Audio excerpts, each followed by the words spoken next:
parti. Maintenant, t'attends 30 secondes, tu changes à la droite et tu comptes. Tu vas avancer un petit peu la vidéo. Bonjour à tous et bienvenue sur ma chaîne YouTube Elodie59 Medium. Aujourd'hui, nous allons faire une vidéo consacrée justement à la purification des cartes et ainsi que justement comment donner ses intentions sur les cartes pour qu'elles soient aussi pour qu'il y ait une connexion entre vous et elles tout simplement.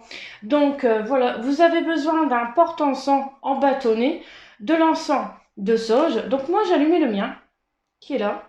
Hein, voilà. Donc, voilà. Donc, je le mets devant moi, hein, le porte-encens avec le bâtonnet. Donc, à mon avis, vous devez voir la fumée qui passe.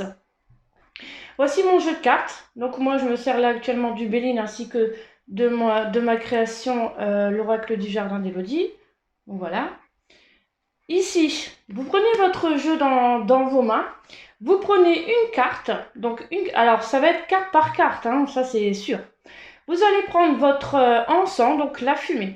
Vous passez la première carte dans justement la fumée de l'encens. Voilà.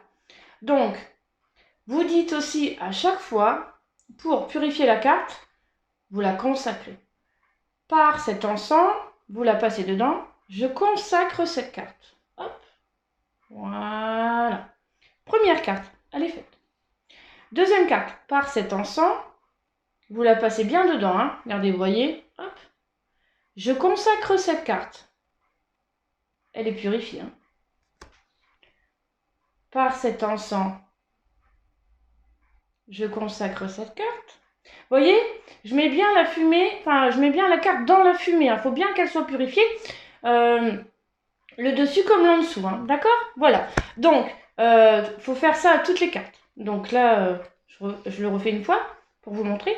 Voilà. Je mets bien la carte en dessous de la fumée. Par cet encens, je consacre cette carte. Voilà. Regardez, vous voyez.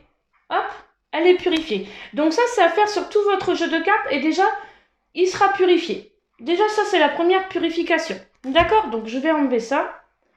Avec l'encens, ce sera fait. D'accord? Le bâtonnet ne va pas être utilisé entièrement hein, pour la purification du jeu. Donc, vous faites ça de toutes vos cartes, hein, du paquet de cartes complètement. C'est pareil, hein, si vous voulez aussi consacrer par exemple votre boîte de jeu, de cartes, c'est pareil, vous passez la boîte de votre jeu, intérieur, extérieur, le boîtier et tout ça, dans l'encens ici de sauge, dans la fumée, hein, d'accord?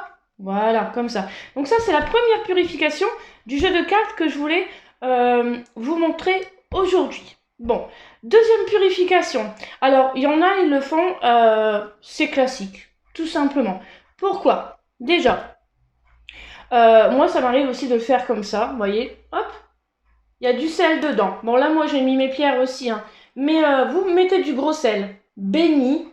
Alors, ça, c'est pareil, je vous montrerai aussi une prochaine vidéo, pas la prochaine, mais sûrement celle d'après, c'est comment bénir du gros sel, justement. D'accord? Ça, je vous montrerai aussi. Mais c'est simple. Deuxième purification, vous mettez du gros sel dans un récipient et vous faites ça. Vous le mettez dedans, tout simplement. Bon, là, j'ai mes pierres, mais hop, voilà. Vous l'entassez bien. Vous n'hésitez pas à recouvrir votre jeu de cartes de sel, hein. Il n'y a aucun souci. Mais elles seront aussi tout autant purifiées, vos cartes. D'accord? Donc, vous pouvez les mettre, je sais pas, 2-3 heures, une nuit, il n'y a aucun souci. Hein. Elles seront aussi purifiées. Voilà. Voilà. C'est pareil, ici, si vous voulez, si vous voyez que vos cartes, elles commencent à répondre à côté, enfin, c'est pas qu'elles mentent, hein, des cartes, mais des fois, vous savez, on peut avoir de mauvais tours, justement.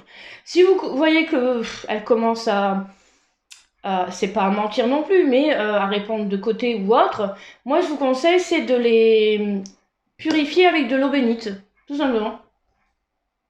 Là, moi, j'ai de l'eau bénite de Lourdes, pardon.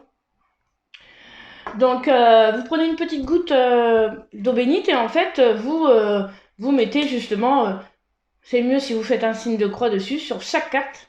Mais en tout cas, il faut aussi le faire, c'est encore une protection et une purification en plus et demander à ce que ça soit purifié et protégé à vie votre jeu de cartes et qu'il n'y a que vous entre guillemets, qu'il y a cette connexion justement entre vous et lui. Donc n'hésitez pas à mettre une petite goutte d'eau bénite sur chaque carte, hein, par contre, en faisant le petit signe de croix et en demandant la purification et la protection de votre jeu de cartes. D'accord? Donc ça, c'était la deuxième et troisième méthode de purification. Maintenant, on va parler un petit peu d'intention. Il faut que notre jeu de cartes soit connecté avec nous-mêmes. Forcément, c'est nous qui allons travailler avec lui. Voilà, il faut qu'on soit amis, hein, tout simplement. Il faut que votre jeu de cartes et vous fassiez qu'un. C'est tout simple. Il faut absolument cette connexion. Sinon, ça ne peut pas marcher. Donc, l'intention. L'intention, c'est tout simple. Quand vous voulez mettre vos intentions sur votre jeu de cartes, c'est simple. Vous le mettez sur votre cœur. Hein. C'est peut-être bête et banal, mais c'est tout simple et classique. Hein. Vous le mettez comme ça. C'est vrai, en plus, c'est pas une blague. Chose que je fais, hein, sinon je vous le dirai pas. Vous le mettez sur votre cœur, comme ça. Et vous demandez à ce que votre jeu de cartes vous réponde déjà correctement, qu'il ne dise que la vérité et qu'il soit connecté avec vous, tout simplement. Entre vous et votre cœur, hein, votre âme, tout simplement. Et vous allez voir, c'est intense et je veux dire, vous allez voir comment il va vous répondre correctement, votre jeu. Hein. C'est vraiment hallucinant. Donc ça, c'est pour mettre votre intention dessus. D'accord? Vous pouvez mettre votre intention comme ça dessus et pour avoir la connexion entre lui et vous, tout simplement. Voilà. Donc ça, c'est aussi la méthode pour mettre son intention dessus et que vous soyez, votre jeu et vous, connectés. Maintenant, pour ceux qui se tirent les cartes à soi-même, moi, je vais vous donner un petit conseil. Ne jamais vous tirer les cartes après une journée. Après la journée, c'est pas la peine, c'est foutu. Vous aurez que des mauvaises réponses. Bah oui, mais c'est comme ça, c'est la vie. Pourquoi? Parce que déjà, vous avez passé votre journée, vous avez amené les enfants à l'école, vous avez dû faire à manger, le ménage, etc. Vous en avez plein la tête. C'est pas la peine, sincèrement. C'est pas la peine de poser une question le soir après la journée, vous êtes HS. Voilà. Parce que de toute façon, votre jeu, il vous répondra que des choses négatives. Donc ça sert absolument à rien. Moi, je vous conseille, c'est de mettre votre jeu de cartes pas loin de vous le matin. Alors, le matin, quand vous vous levez, alors, pas de café, pas de clope, hein. Désolé, mais pas de café, pas de clope, pas de jus de fruits, pas manger rien du tout. C'est pour ça que je vous dis ça. Mettez votre jeu de cartes pas loin le matin et vous essayez de poser une question sur votre avenir, par exemple, à jeun. C'est pas une blague.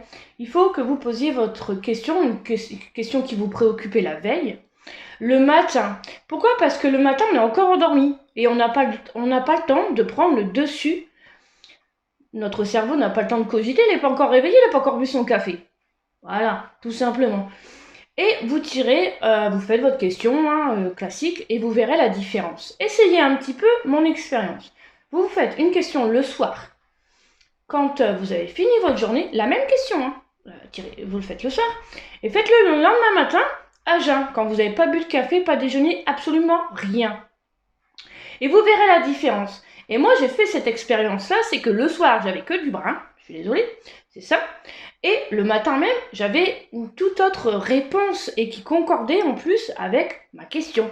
Donc c'est pour ça que je vous conseille de vous tirer, si vous vous tirez les cartes à vous-même, de vous tirer les cartes le matin. Voilà, tout simplement.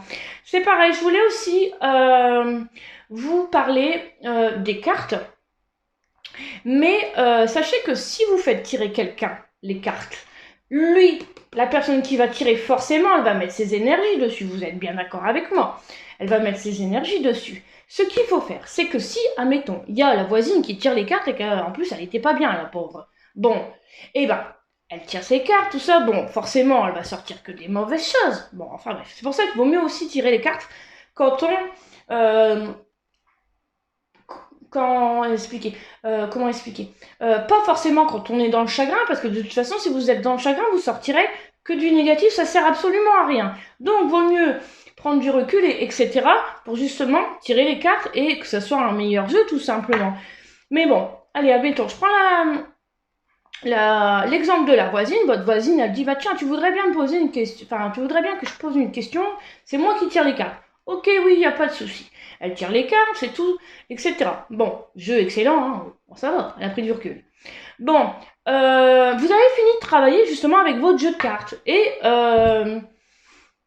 vous voyez que, bon, c'est tout, vous rangez votre jeu, puis vous voyez que le lendemain, boum, il est un peu bizarre mon jeu aujourd'hui. Je comprends pas ce qui se passe. Ah oui, forcément, il y a toujours les énergies de la voisine dessus. Ah, voilà ce qui se passe.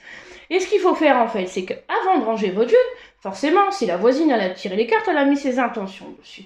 Vous, avant de le ranger, vous allez chasser les énergies de la voisine. Je suis désolée, mais c'est un peu ça. Vous chassez les énergies de la voisine. Ce que vous faites, c'est que vous prenez votre jeu de cartes, comme ça. Tout simplement, et vous prenez le tas comme ça, debout. Donc, je ne sais pas si vous voyez comme ça. Vous claquez votre... Enfin, pas fort, hein. Je vais le faire, mais même si vous ne le voyez pas. Là, je suis sur mon bureau. Vous le claquez comme ça. Voilà. Vous voyez, c'est pas fort. Et en plus de ça, je viens de chasser l'énergie. Voilà. Donc là, vous venez de chasser, l'énergie de la voisine. Tout simplement. C'est pareil. Vous chassez l'énergie de la voisine. N'hésitez pas à le remettre sur votre cœur, hein, pour qu'il reprenne vos intentions. C'est pas tout le temps, il ne faut pas le faire tout le temps non plus, mais c'est quand vous voyez que ça a sorti quand même beaucoup de choses négatives, ne serait-ce que pour la voisine, par exemple. Mais voilà. Donc ça, c'était la chose que je voulais vous dire aussi. Bon, sachez qu'au niveau des intentions, c'est simple et efficace, hein, il ne faut pas forcément grand-chose pour le faire. Donc voilà, là, on a fait pour chasser les énergies, on a fait pour purifier les cartes et ainsi pour donner son intention. Mais les choses que je vous ai dit, c'est des choses que je pratique, sinon je vous les dirais pas, ça servirait à rien. D'accord? Donc voilà. C'est tout ce que j'avais à dire en tout cas pour la purification et justement mettre son intention sur les cartes. N'hésitez pas à vous abonner à ma page, c'est Elodie59 Medium. N'hésitez pas aussi à mettre un like, un petit j'aime, ça fait toujours plaisir. La prochaine vidéo en tout cas qui sera sur YouTube, ça sera des prières, comment se protéger et aussi l'aide des pierres pour justement comment se protéger. Et après on parlera aussi de comment se purifier. Tout simplement. Donc, il y a beaucoup de choses à dire, en tout cas, là-dessus, sur le thème. Je vous embrasse, je vous dis à bientôt et n'hésitez pas à mettre un petit like et à vous abonner. Et surtout, activez la petite cloche pour justement avoir les notifications. Bisous, à bientôt!